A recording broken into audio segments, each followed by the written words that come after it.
Ini untuk dasar fondasinya ya. Untuk di Kristen itu supaya bisa mengerti kenapa kok bisa ada orang yang dibaptis berkali-kali. Ini karena posisinya saya bukan masuk sebagai orang awam, saya bukan masuk sebagai jemaat, saya masuk sebagai part dari penyembah tertinggi. Karena di gereja itu hal yang paling khusyuk, hal yang paling penting adalah keseluruhan proses ibadah tersebut. Yang pertama yang paling penting adalah khotbah, yaitu pendeta. Itu kenapa pendeta harus sekolah STH. Nah, yang di mimbar-mimbar itu semuanya itu harus sudah dikuduskan istilahnya. Dan dikuduskan itu dalam maksud seperti begini. Setiap gereja di Kristen itu mempunyai fondasi mereka yang berbeda-beda. Mereka punya ajaran terkhusus yang mereka sendiri dan konsep keimanan mereka yang juga terdetail secara sendirinya. Kenapa saya harus dibaptis sampai 7 kali? Karena saya yang memegang setengah dari alur penyembahan dan setengah dari ibadah. Itu ditentukan oleh penyembahan di depan.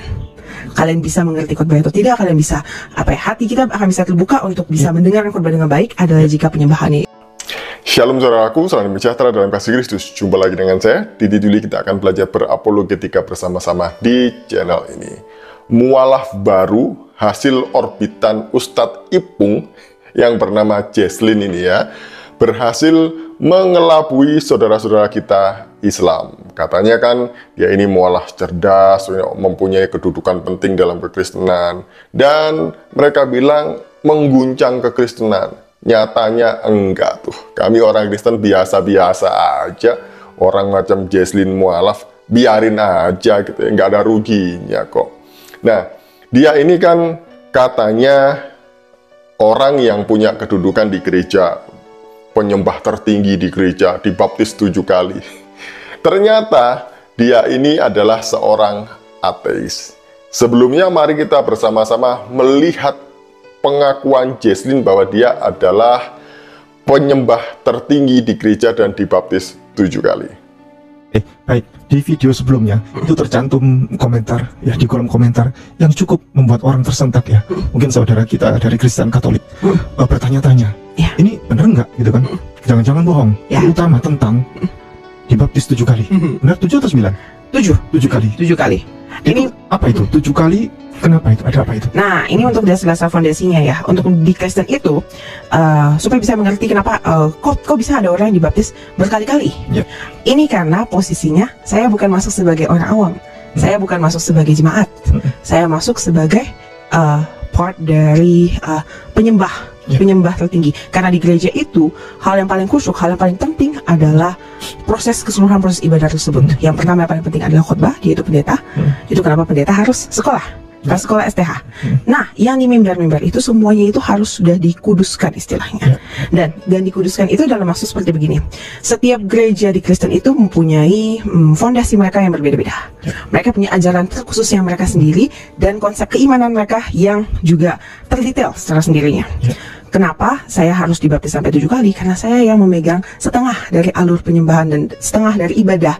Itu ditentukan oleh penyembahan di depan.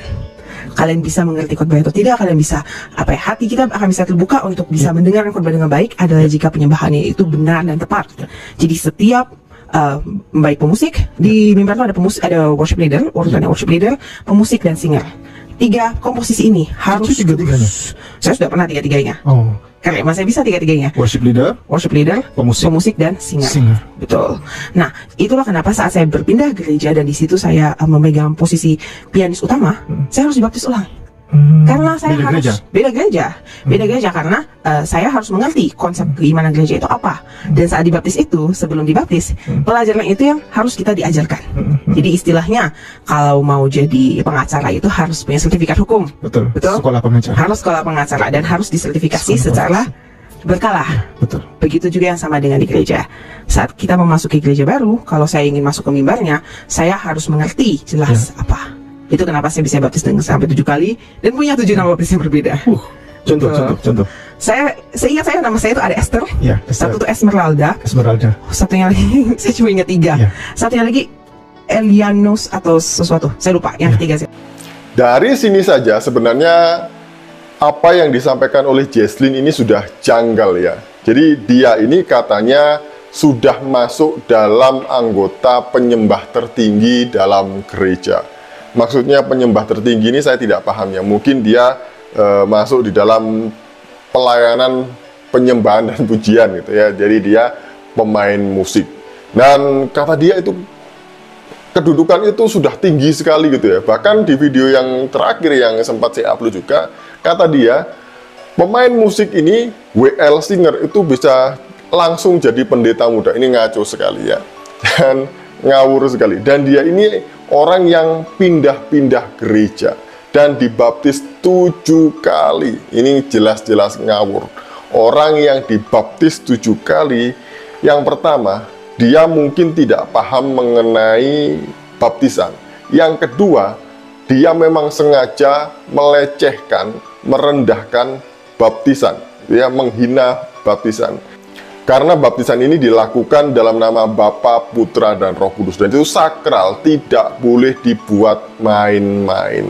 Jadi kalau ada orang yang pindah-pindah gereja, pasti dia adalah orang yang bermasalah. Kalau orang yang tidak bermasalah, dia tidak akan pindah-pindah gereja, gitu ya. Yang kedua, biasanya kalau dari Protestan atau Katolik pindah ke karismatik, memang setahu saya itu dibaptis selam, ya. Nah, kalau orang yang sudah diselam, nggak mungkin dibaptis lagi, selam lagi sampai 7 kali gitu, nggak mungkin gitu ya.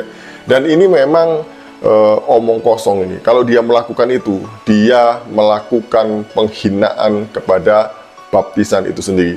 Jadi kayak gini ini, saya yakin bahwa dia bukan orang Kristen. Ternyata saya baru nemu videonya, video yang baru.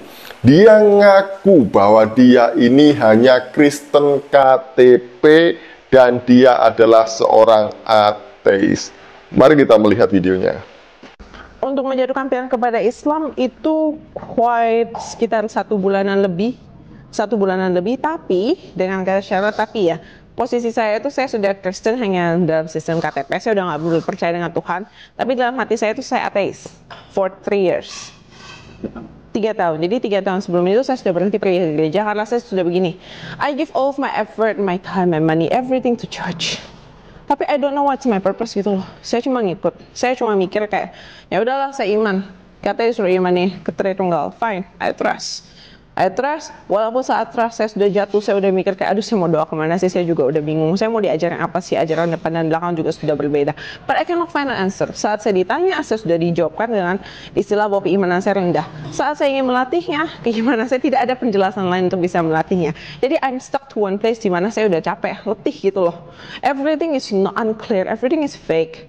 Like semuanya tuh blur, very very blur. Akhirnya saya menyerah, ya sudahlah, devotion saja. Tapi devotion saya tidak cukup. It's like a time bomb gitu loh. One day this devotion will fall. Nah, 3 tahun yang lalu itu devotion itu fall sudah. Fall, saya berhenti ke gereja, tapi saya tetap tidak mau sampai tidak ada agama. Jadi saya tetap mengakui bahwa diri saya Kristen. Walaupun saya tidak doa, saya tidak menyembah, saya tidak percaya Tuhan, saya tidak ke gereja, dan saya tidak melakukan semuanya. Karena saya mikir juga kita nggak bisa ngakuin bahwa kita tuh orang yang hidup tanpa agama. Tapi selama 3 tahun itu, saya baru sadar pada saat akhirnya bahwa saya adalah seorang ateis.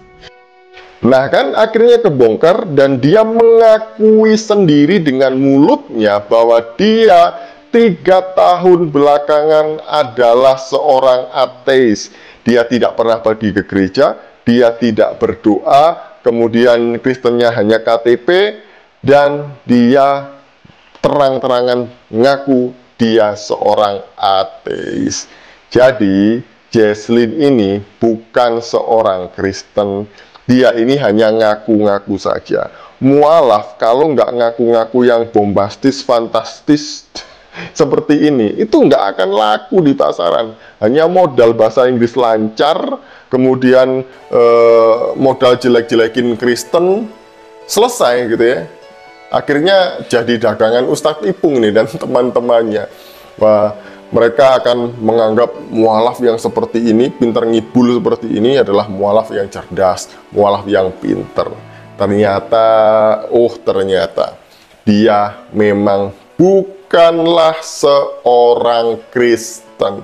Kalau dia seorang Kristen, tidak mungkin dia tidak pergi ke gereja, tidak mungkin dia tidak berdoa, tidak mungkin dia tidak baca Alkitab, tidak mungkin dia tidak mengakui Allah Tritunggal. Jadi itu ya, kalau Kristen pasti dia tidak melakukan yang dia omongkan itu tadi. Jadi bagaimana? masih mau mengatakan bahwa Jesslyn ini mantan Kristen misionaris, hampir jadi pendeta, saya sih tidak percaya dengan mualaf-mualaf model begini. Sekian dari saya, Shalom, salam waras, Tuhan Yesus memberkati.